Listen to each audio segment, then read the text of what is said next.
Greetings and salutations, loyal viewers of this channel. My name is Sean, and today I want to talk to you guys about the announcement from the city of San Francisco that they are going to hire a weight neutrality expert in their Department of Health in order to get rid of all this language that tells the truth about how being massively overweight is incredibly unhealthy. And one of the reasons why we have to talk about this, obviously, is because I've been giving California and even places like the city of San Francisco credit where credit was due, because they're getting rid of a bunch of their woke representatives and they're moving in the right direction, specifically on the issue of criminality in those places. But you guys need to understand that San Francisco is going to San Francisco, California is going to California. So now they're bringing on board somebody who is essentially paid by Big Ice Cream in order to promote the idea that being morbidly obese is just as healthy as not being morbidly obese. And by the way, this is all at the same time that they continuously attack Robert F. Kennedy Jr., who I'm actually not a huge fan of, by the way, but on the issue that he's probably the best on, which is we have a lot of crap in our food, and that is making our nation unhealthy. So that's bad, that's no bueno, that's not good. But this morbidly obese weight neutrality expert that's paid for by Big Ice Cream, that's somebody that we definitely need to onboard into our Department of Health, and it's absolutely disgusting. Now we're going to get into this, we're going to break this down, but before we do, I want to thank everybody who supports this channel via actualjusticewarrior.com/join. Give me the money. Give me the money.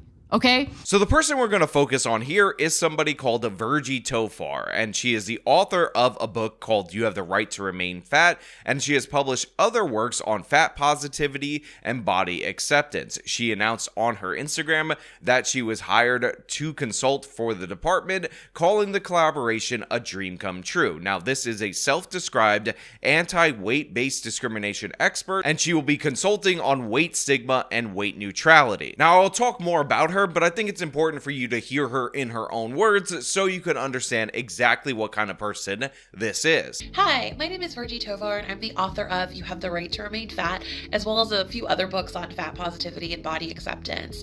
When I think about what people might be surprised by or what you wouldn't think of when you think of eating disorders, I immediately think of being a kid. I was a kid in a larger body, a teen in a larger body, and also I'm an adult in a larger body. And the message I always got from my doctor was shrink your body by any means necessary. And it really felt like there was a sense of a don't ask, don't tell. So because I truly believed, right, and this is where I think the surprise comes in, I really believed that this was about my health. I really believed that my doctor was right, because why would I believe anything? So a part of me still believes that a bunch of these different various movements will start off with kind of a solid, good core base idea that actually makes sense or is in fact sensible. And one of those base ideas is that you shouldn't just go out of your way to bully somebody because they're overweight. Like, that shouldn't be a thing that you do to random people on the street. So we're actually not going to engage in that behavior in this particular video, even though this woman is clearly and obviously overweight. But what we are going to talk about is what she's saying, the ideas that this person is expressing, because I think that is the most crucial part, and honestly, it's the most harmful part. So right off the top, she talks about how she's been getting advice from doctors throughout the course of her life that it's very important for her to lose weight. Now, she says that the doctors are implying that she should embrace some kind of eating disorder. I find that to be highly ridiculous, if I'm being perfectly honest. But the fact of the matter is, the reason they're suggesting that is because obviously this can result in serious medical problems. I mean, there's a lot of people who actually keep a log of these body positivity people and at what age these people tend to pass away. And this woman, Virgie Tovar, right at 42 years old, is in and around the age where, guess what? Yes, that is when these people start to kick the bucket, and this is due to the fact that, yes, it is incredibly unhealthy to be morbidly obese, despite the fact that they're denying it. But in addition to that, I also want to point out that she completely has disassociated herself and her own actions from the results and the consequences of those actions. When she talks about being an overweight child, she says, I'm a kid in an overweight or plus size body. When she talks about being an overweight teenager, she says, I'm overweight, or I was a teenager in a larger body. And the same is true as an adult.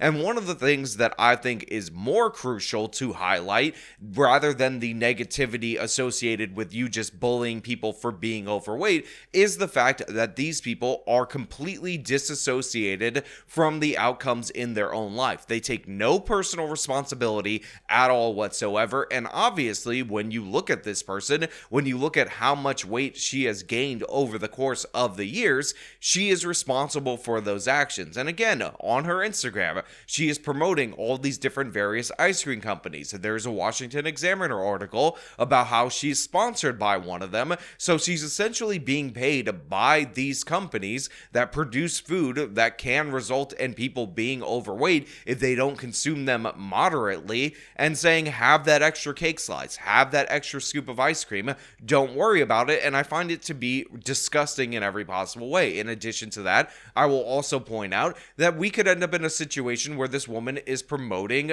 diabetes medicine because she is on her way, if she's not there already, to that diagnosis as well. And this is just not a great attitude. It's not a healthy attitude. And it's one thing for her to write her stupid book and have her influencer campaign on Instagram and on other social medias, but it's another thing for taxpayer dollars from the city of San Francisco, a city that, by the way, actually has half the obesity rate of the nation as a whole. So they're actually doing well and being more health conscious as a city, to promote her. Like, this is absurd. This is insane. This is what is often described as suicidal empathy, if we're being perfectly honest, and we should not be pushing that on our children or even on our adults, because it's not good for them. You can make whatever choices you want. You can have an unhealthy lifestyle if that's what you enjoy, and you can rationalize it, but we shouldn't be paying for that through the taxpayer dollars and trying to change up all the language in our city government or in the city government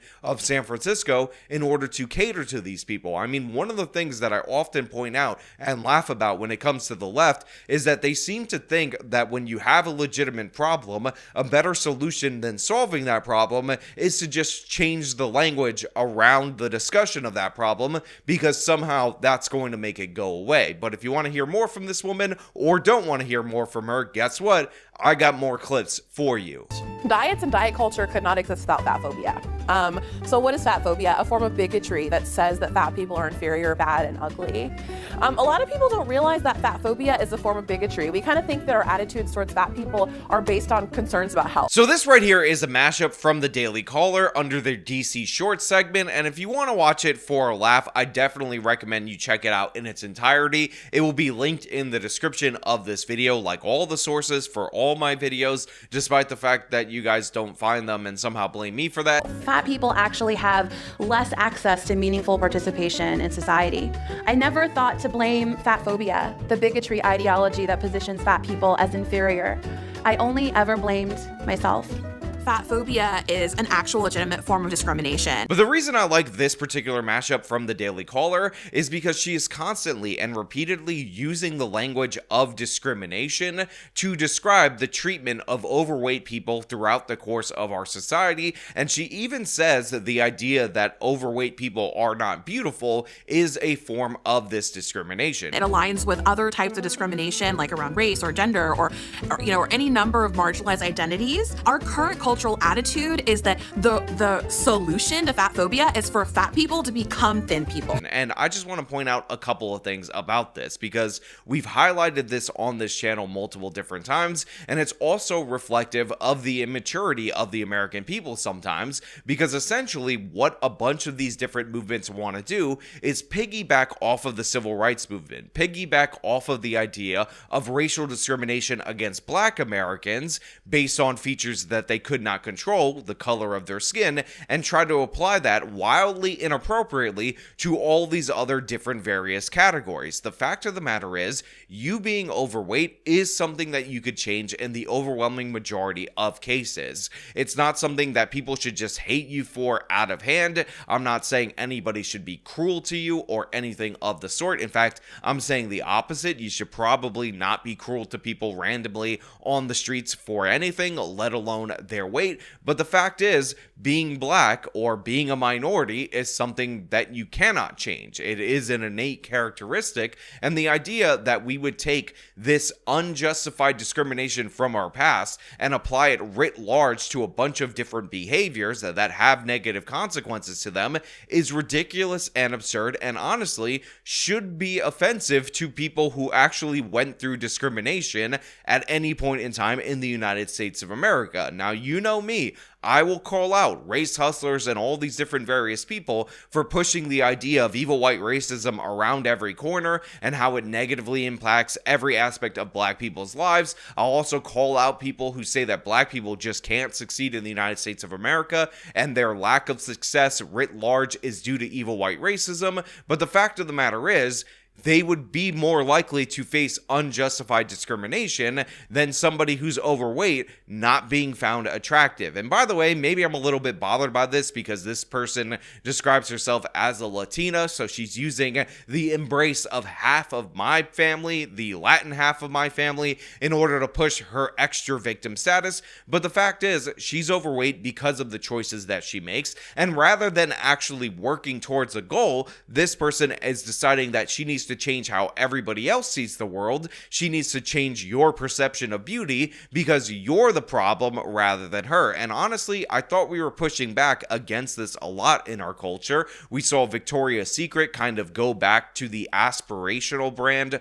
with beautiful women rather than do the plus size stuff and all that nonsense. But this woman is dragging us back in that direction. And again, she's being paid by the taxpayer in order to do so. You'll notice that on this channel, I do not have a bunch of different body positivity videos. I haven't really covered this topic all that much, and one of the reasons why is because while it is annoying and while these people are promoting a destructive ideology, you're allowed to do so in the United States of America. But when the taxpayer is now paying for that destructive ideology, that's where I gotta step in. That's where I gotta point out that this is absurd, and I hope you guys understand the difference between making fun of somebody for being overweight and talking about this woman completely disassociating her life choices from its consequences and claiming that you're a bigot if you notice the linear progression of overeating and gaining large amounts of weight. I am one of the many plus size people and people of color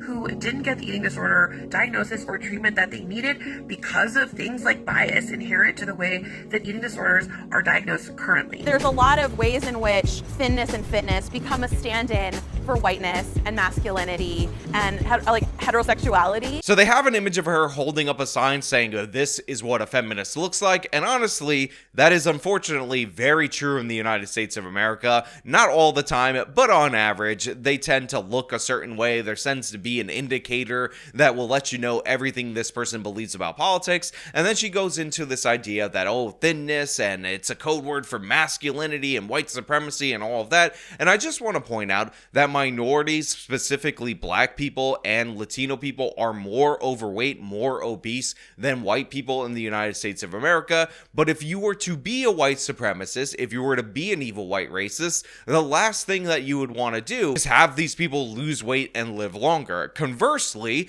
if you wanted to hurt minority populations, if you wanted to hurt black people, if you wanted to hurt Latinos, and you wanted to do it in a very cruel and sick way, the number one way you would do that is to promote these bad lifestyles that will have them become diabetic, have them gain a bunch of weight, and essentially send them to an early grave. So the idea that the evil white racists are so evil white racist because checks notes they want black and Latino people to live longer, healthier lifestyles is ridiculous and absurd. And the converse explanation that she provides of that it's actually better for these minorities to send them to their deaths early is also absurd. Again, this woman is being paid by the taxpayer. All her ideas are ridiculous, and the very people that she says she's trying to help, it's like she's actively going out of her way to hurt them. Now, of course, those are just my thoughts. I want to know what you guys think down in the comments below. If you like the video, show them by leaving a like, subscribe for more content, follow me on the social medias,